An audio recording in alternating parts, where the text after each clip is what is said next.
Number 9. Chevrolet Corvair. The Chevrolet Corvair arrived for 1960 as the most technically unconventional American mass-market car since the war.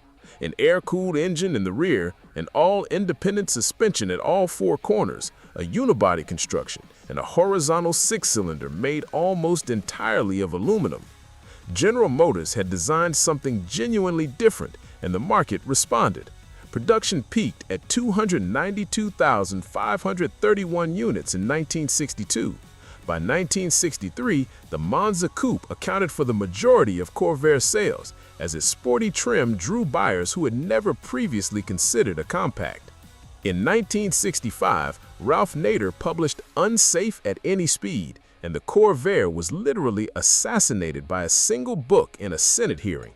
The opening chapter addressed the handling of the 1960 to 1963 rear suspension. GM's mishandling of its response ended the Corvair's commercial viability even after the 1965 redesign gave it a fully independent rear suspension that resolved the criticized geometry entirely. Sales fell by more than 50% in 1966.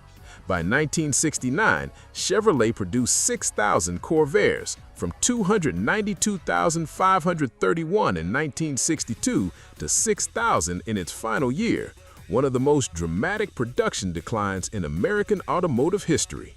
The last Corvair was built on May 14, 1969. The Corvair is at number 9 because it opened the decade as one of the most innovative compacts American buyers had ever seen, and spent the balance documenting what a single book and a Senate hearing could do to a production schedule. Number 8. Chevrolet Chevy 2 or Nova. When Ford's Falcon demonstrated that American buyers would choose a conventional compact over the Corvair's unconventional engineering, Chevrolet responded with the Chevy 2 for 1962. Front engine, rear-wheel drive, with nothing technically unusual from the radiator to the taillights. The Chevy 2 was the compact that GM built when the Corvair's engineering had proven too distinctive for the majority of American compact buyers. It competed directly against the Falcon, the Plymouth Valiant, and the Volkswagen Beetle. The Chevy 2 sold in substantial numbers from its introduction year, available with a 153 cubic inch four-cylinder or the 194 cubic inch six-cylinder, and from 1964 with the legendary 283 cubic inch small block V8 that American families already trusted from the Impala and Bel Air. It gave Chevrolet the conventional compact that the Corvair's design could not be. Through the 1960s, the Nova trim became the dominant configuration, and by decade's end, the Nova nameplate was phasing out the Chevy 2 designation entirely. Its front subframe unibody construction and V8 option availability gave it the same mechanical formula that domestic compact buyers had accepted in the Falcon and the Valiant. The Chevy 2 and Nova are at number 8 because they filled the gap between the Corvair's engineering and the Impala's price, the conventional domestic compact that the American buyer could choose without technical reservation. Number 7. Chevrolet Biscayne. The Chevrolet Biscayne was the full-size Chevrolet that American institutions bought, the configuration that taxi companies ordered when they needed a durable, V8-powered rear-wheel drive vehicle that could accumulate commercial mileage without the structural fatigue that smaller platforms generated, and that government fleet procurement offices chose when they needed the largest, most durable Chevrolet at the lowest available price. The Biscayne's position below the Bel Air and the Impala placed it at the entry point of the B-body lineup. Vinyl bench seating, rubber floor mats, and none of the chrome trim its more expensive siblings carried. By the late 1960s, the Biscayne was primarily a fleet vehicle, as the Impala and Caprice claimed the retail market. Every city had Biscaynes in its taxi fleet and municipal vehicle lot, but the geekheads knew something. It was the lightest B-body available. Street races ordered them straight from the factory with the massive 409 cubic inch and 427 cubic inch V8s, turning the ultimate fleet vehicle into the ultimate sleeper. The Biscayne is at number 7 because it was the Chevrolet that the American working economy depended on most directly. The full-size car that institutional buyers chose because its V8 platform delivered what demanding usage required, and because the savings relative to the Impala went directly to the bottom line of every fleet operation that put one in service. Number 6. Chevrolet El Camino. The Chevrolet El Camino had existed before, briefly, as a full-size car truck built on the 1959 and 1960 full-size Chevrolet platform, discontinued after only 2 years when buyers showed modest interest in a premium car truck at those dimensions. When Chevrolet reintroduced the El Camino in 1964 on the Chevelle A-body platform, the result was a mid-size car truck with a cargo bed behind a passenger cabin that looked and drove like a family car, powered by the same inline-6 and V8 options available in the Chevelle sedan, priced where farmers, ranchers, and tradespeople could reach. The Chevelle-based El Camino gave its buyer the daily driving experience of a car from the driver's seat and the utility of a short bed pickup from the tailgate, a combination that the traditional body-on-frame truck could not replicate and that the standard Chevelle sedan could not offer. It was genuinely used as a work vehicle by buyers who needed a light-duty load carrier during the week and a car for Sunday. Its clean proportions, the front end of a Malibu attached to a cargo section that made visual sense in a way the original full-size version had not, made it one of the most recognizable Chevrolets of the decade on any road it traveled. The El Camino is at number 6 because it occupied a market position that no other Chevrolet addressed in the 1960s, and because the American buyer who needed exactly what it offered had nowhere else in the Chevrolet lineup to look. Number 5. Chevrolet Bel Air. The Chevrolet Bel Air occupied the middle tier of the full-size Chevrolet lineup throughout the 1960s, positioned above the Biscayne's fleet austerity and below the Impala's consumer aspirations. It was the full-size Chevrolet that American families bought when they needed more interior finish than the Biscayne provided, but were making a practical rather than aspirational purchase decision. Through the early 1960s, the Bel Air was available in 2-door and 4-door sedan configurations, a 4-door hardtop, and a station wagon, giving it sufficient body style coverage to serve the family in multiple configurations without requiring the Impala's premium. By the mid-1960s, as the Impala grew in both volume and cultural prominence, the Bel Air's position in the lineup shifted toward the practical end of the retail buyer spectrum, the family that needed the B-body's proven reliability, the 6-passenger interior, and the familiar V8 drivetrain, priced below what the Impala's trim level required. In the late 1960s, with the Caprice claiming the top of the lineup, the Bel Air remained the option for the retail buyer who wanted full-size Chevrolet without full-size Impala pricing.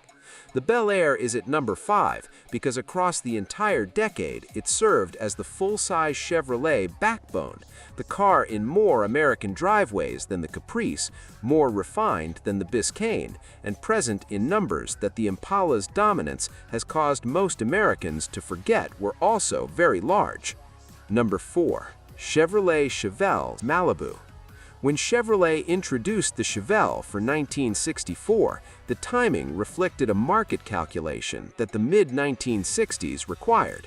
The Chevy 2 was proving slightly too small for family buyers upgrading from compacts, and the Impala was proving slightly too large for buyers who did not need full-size fuel consumption and parking dimensions. The Chevelle filled the gap with 387,119 units in its first year, an immediate confirmation that the gap was real and the buyers who occupied it had been waiting for a domestic midsize at the right price. The standard Malibu trim gave the car the visual presence that sold it to the retail family buyer, while the base 300 series served the budget-conscious buyer and the fleet customer. By the 1969, Chevrolet was marketing the Chevelle as America's most popular mid-size car, a claim that the decade's sales numbers supported.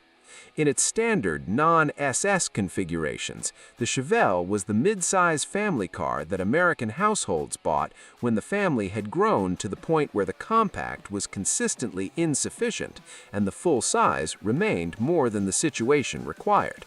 A station wagon variant served as the family hauler for buyers who needed cargo capacity in a mid-size body.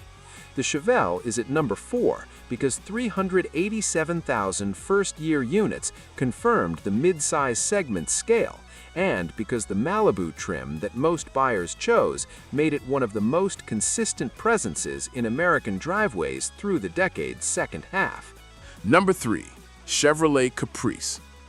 Chevrolet introduced the Caprice as a top-line trim package on the 1965 Impala Sport sedan and expanded it to its own series for 1966, creating a configuration that American full-size buyers who wanted the best Chevrolet available now had a specific nameplate to request rather than ordering every individual option on an Impala.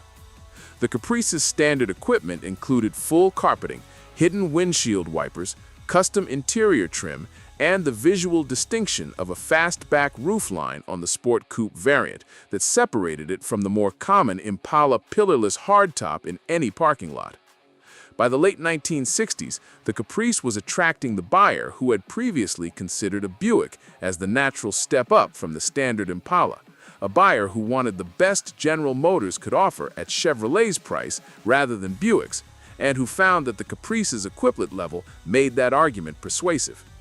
Its B-body platform, 327 and 396 cubic inch V8 options, and top-line interior gave it a market position above the Impala that was clear to any buyer standing in the showroom.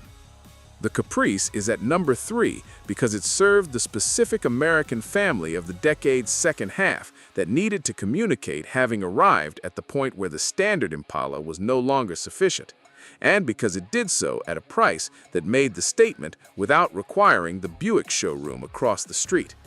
Number 2. Chevrolet CK Pickup.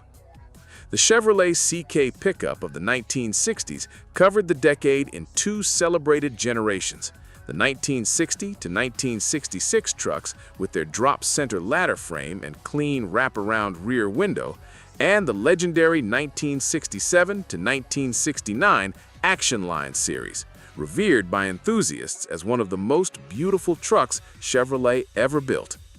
The Action Line introduced a coil spring trailing arm rear suspension that gave working men a truck that rode like a family sedan, delivering genuine comfort without sacrificing the load capacity that the half-ton, 3/4-ton, and 1-ton configurations required. The CK pickup's presence in 1960s America extended well beyond the agricultural and construction contexts that defined its primary market. Rural American communities ran on these trucks. The farm needed one, the ranch needed one, the contractor needed one, and the Chevrolet CK was the domestic option the local dealers stocked and the local mechanics serviced. Its inline 6 and V8 options, half-ton to 1-ton load configurations, and documented resistance to hard daily use gave it a durability record that the decade's working conditions confirmed.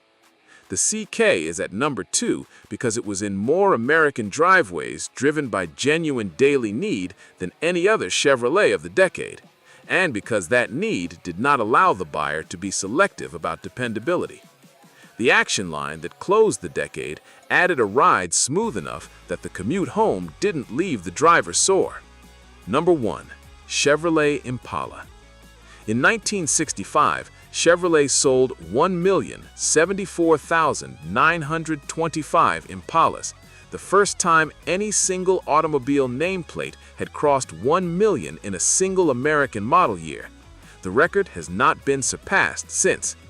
Through the 1960s, the Impala led American car sales in multiple years and appeared in every American parking lot, every highway, and every suburban driveway in proportions that reflected its position as the most purchased car in the most car-focused consumer decade in American history. The Impala's position at the top of the standard Chevrolet lineup, above the Biscayne and the Bel Air, below the Caprice after 1965, placed it at the specific price point where the American family's aspiration and its budget most frequently intersected. It was not the most affordable Chevrolet, and it was not the most luxurious. It was the Chevrolet that the American working and middle-class family chose when choosing the best car they could reasonably justify. Its 327, 396, and 427 cubic inch V8 options gave it performance credentials, while its refined interior made the visual argument for the neighbor's driveway. Its 1955 production figure, 1,074,925, remains the single most complete answer to the question of what car defined the 1960s American road. The Impala is at number 1 because the 1965 number belongs to it, permanently and without qualification.